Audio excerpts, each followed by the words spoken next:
こんにちは。アボちゃんの観察日記です。今回は、6月ぐらいから咲く、ノコギリソウについてお届けします。密集して咲く小さなお花が、素朴な感じで愛らしいお花です。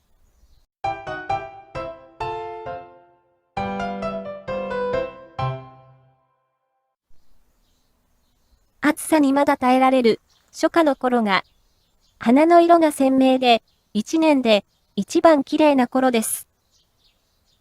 切り花もいいし、葉は対比によく、根から出る液は、他のお花を元気にするらしい。とても優秀な素質をお持ちの、ノコギリソウ。ヤロウとかアキレア、という名前も持っています。50から150センチくらい伸びる、多年草のハーブです。根がこのように、はびこるので、鉢植えで育てています。今回は、大きな鉢で育てる様子などを、見ていただけたらと思います。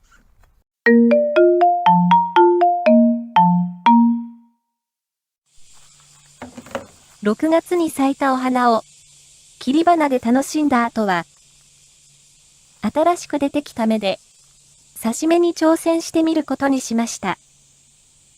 切り花として使うときに、茎を長めに切っておくと、新芽は、このように、下から生えてくるので、高さの揃った、形のいい株になるみたいです。地際からも新芽が出ていて、とても生育旺盛に育つのがわかりますね。少しくらい新芽を拝借してもきっと大丈夫。挿し芽をして、もっと楽しもう。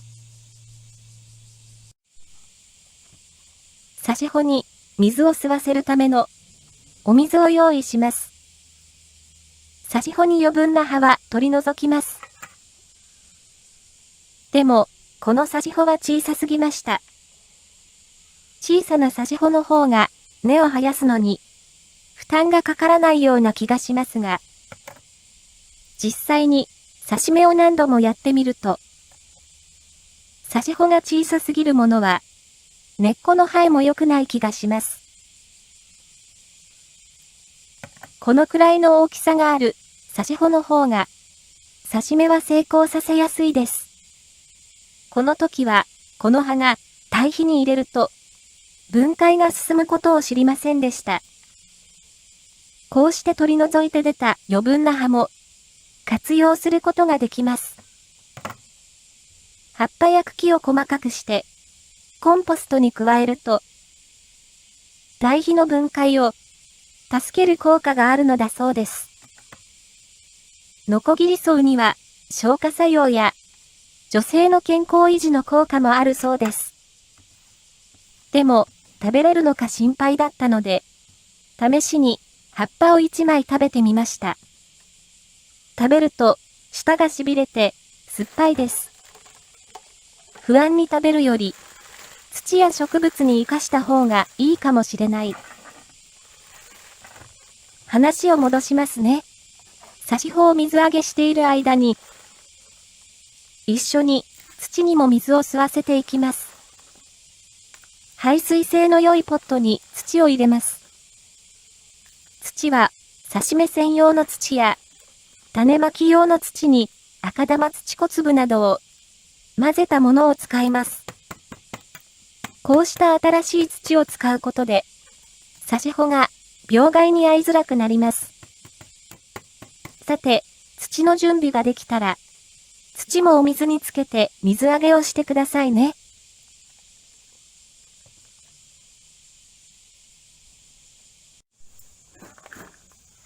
水につけてから十分な時間を取りました。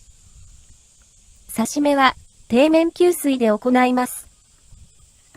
底面給水させるための容器にポットを移します。お水も少し移します。この時、土があまり湿っていなかったら、お水は多めに入れます。挿し穂を土に挿していきます。底面給水させる容器は、あまり高さがない方がいいです。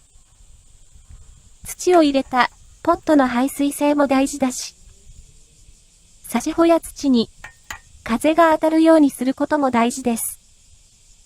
無風な状態だと土が腐ります。土も息をしているので空気が流れるような環境にします。でも強すぎる風は害になるので注意が必要です。さて、挿し目が終わりました。あとは根っこが生えてくるのを待ちます。夏の挿し目なので、涼しげな明るい日陰で管理します。挿し目をしてから11日目。少し成長してきました。挿し目をしてから18日目。挿し穂の背が伸びてます。そろそろ根っこが出ているか確認しようと思います。まずは一つ目を確認。根っこが出てる。成功だ。二つ目はどうかな？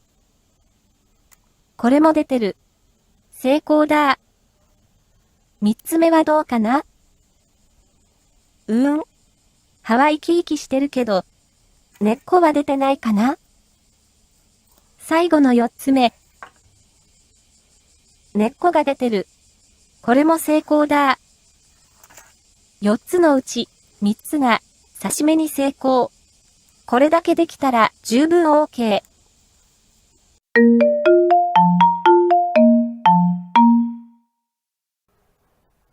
9月の様子です。6月に咲いていた頃より背が低くなって咲いています。株は一回り大きくなりました。植木鉢を大きくしておいてよかった。よくお花を見てみると、お花が白かったり赤かったりしています。咲き始めは赤いのですが、すぐに白っぽくなるのです。暑さが原因なのかなと思います。でも葉っぱは超元気です。挿し目のノコギリソウも元気です。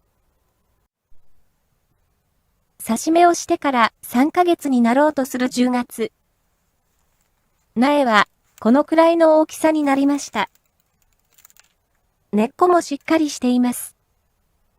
よく見ると根が空気穴のある方にたくさん伸びているのがわかります。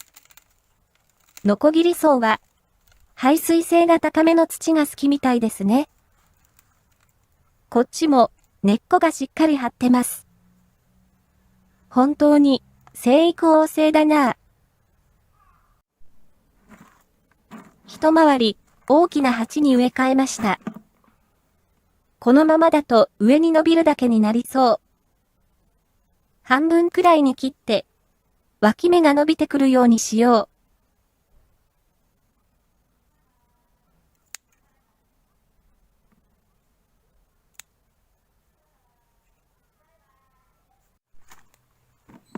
寒さを少しずつ感じ始めた11月。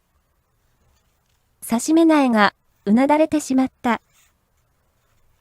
この苗を諦めて処分することにしました。根っこもこんなに張っているのに残念。と、この時は思っていました。土を振り落としてみてみると、付け根の部分に新芽が出ています。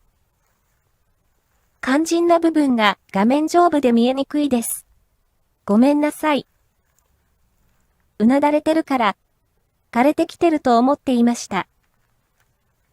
ただ、次のシーズンの準備を始めただけだったみたい。もったいないことをしました。でも、一つ、勉強になりました。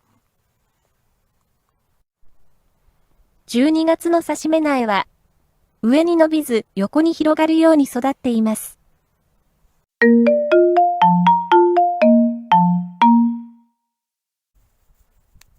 立春を過ぎて日の入りが少し遅くなってきたのを感じる2月の終わり。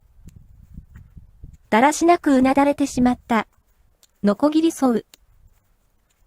でも、このだらしない姿の奥で、もう、新しい芽が活動を始めています。霜が降りることも今後はないだろうから。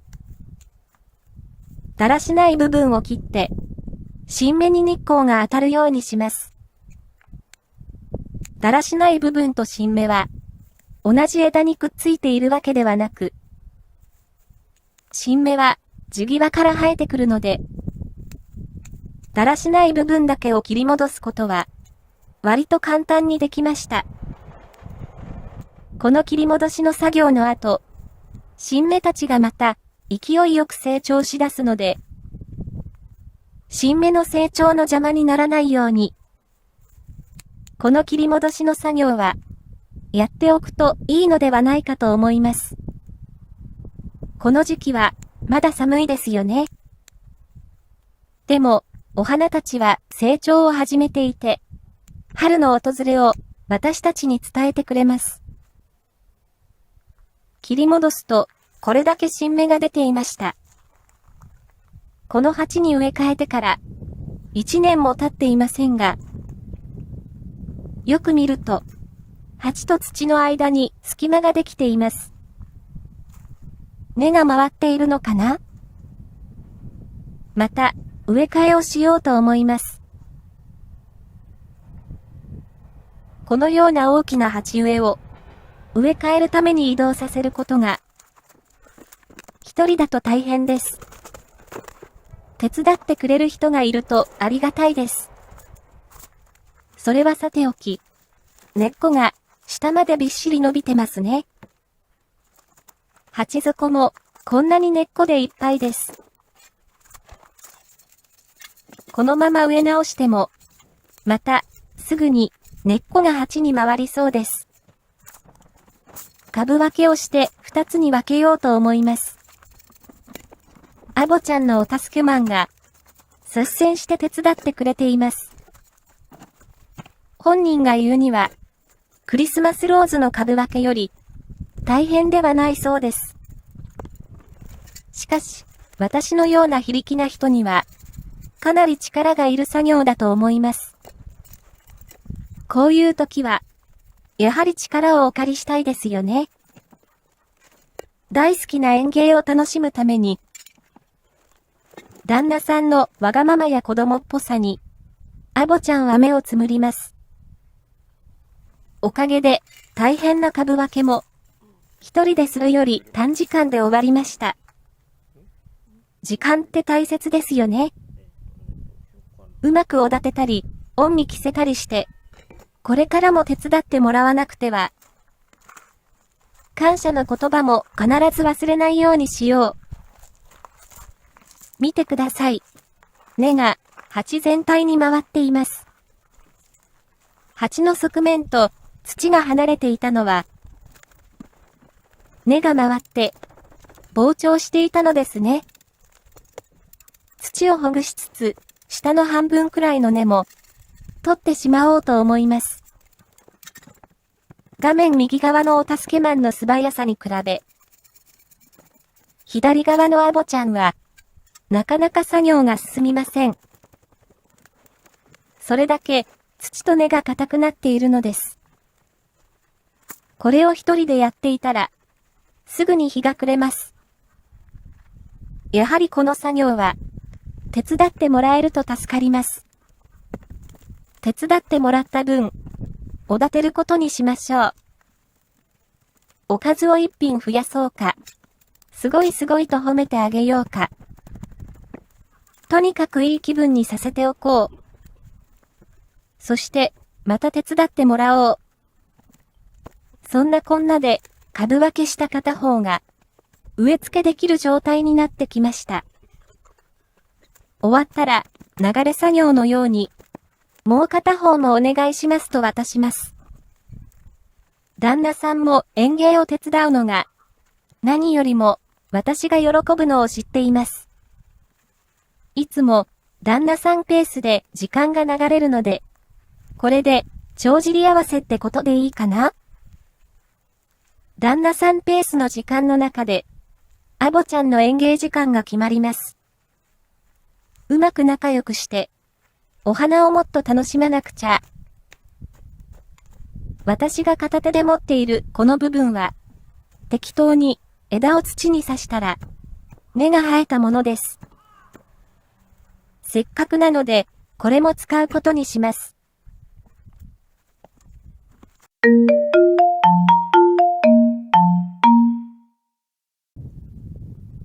植え付け後の様子です。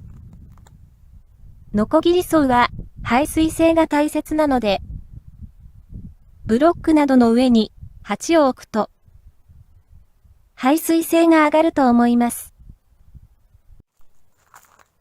もう片方の植え付け後です。こちらもブロックの上に鉢を置きました。風が流れる方向を考慮して、ブロックを並べました。画面で見ると、ここの風の流れは、右から左、もしくは左から右です。これで、ブロックとブロックの間を、風が通り、排水性を上げられます。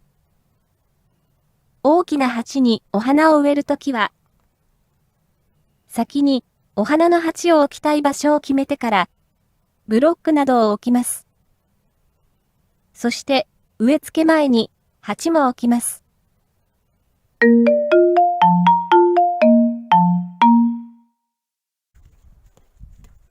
置きたい場所に鉢を置きました。それから土を運びます。土は自分が運びやすい重さで少しずつ運んで入れます。こうすることでこの作業は一人で行えます。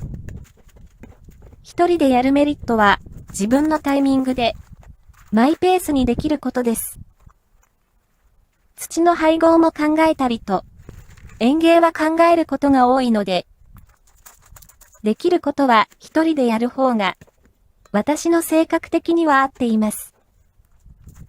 そして、土の配合ですが、古い土に、ボラ土細粒などを加えて使っています。肥料は、マグアンプ系とペレット系粉、ボカシなどを適当に加えています。うまく育つといいな。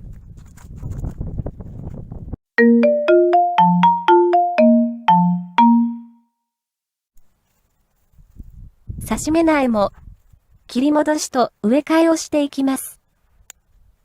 小さかった苗も切り戻しをしてみると、新芽が複数出ていることがわかりました。こちらは新芽が可愛らしいですね。切り戻しをしてから11日を過ぎた頃、新芽が勢いよく伸びて、鉢の大きさより葉が大きく広がってきました。根っこがどのくらい出ているか調べます。見ての通りです。根っこがもう鉢いっぱいです。ノコギリソウは葉より根っこが多いお花みたいですね。こっちも根っこがいっぱいでした。新芽が鉢の側面からも出ているので、早く植え替えをした方が良さそうです。刺し目苗の根っこがかなり多かったので、この大きな鉢に2つの苗を入れて育てることにしました。ノコギリソウはこのように成長が著しいので、種をまいてたくさん育てるより、気に入った色の苗を購入して育てる方が場所を取らないと思います。色は赤、黄色、白、ピンクなど複数色があります。あまりお店で見かけないけれど、ハーブ苗の売り場でたまに売っています。育てやすいですし、お花も綺麗なので、大きな鉢でお花を育ててみたい人が成功させやすいお花だと思います。刺し目も成功させやすいので、そういった楽しみも味わえると思います。枝を刺しただけでできた苗も、ビワの花壇に植えました。ノコギリソウの根から出る液が、他の植物を元気にするのだそうです。この苗が大きくなりすぎたら、取ることになるかもしれないけど、せっかくできた苗だし、コンパニオンプランツとして利用してみようと思います。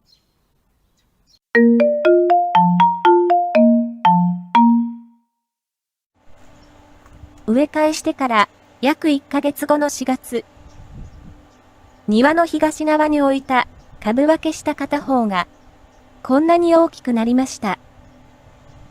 葉が鉢から溢れています。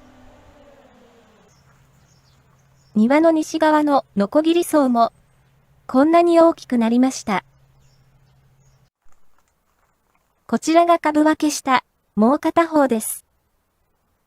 こっちも葉が鉢から溢れています。真上から見たらこんな感じです。若々しい柔らかい葉がこんもりしています。植え替えの適した時期は霜の心配がなくなった頃のようですね。こちらは2つの刺し目苗を植えた鉢です。背丈は株分け苗ほど大きくなっていませんが、横には随分広がって、植え替え前より大きくなりました。ビワの花壇に植えたものも、少しだけ大きくなりました。こちらは、根の効果を期待しているので、このくらい、ゆっくり成長してくれた方がいいです。ビワと仲良くなるといいな。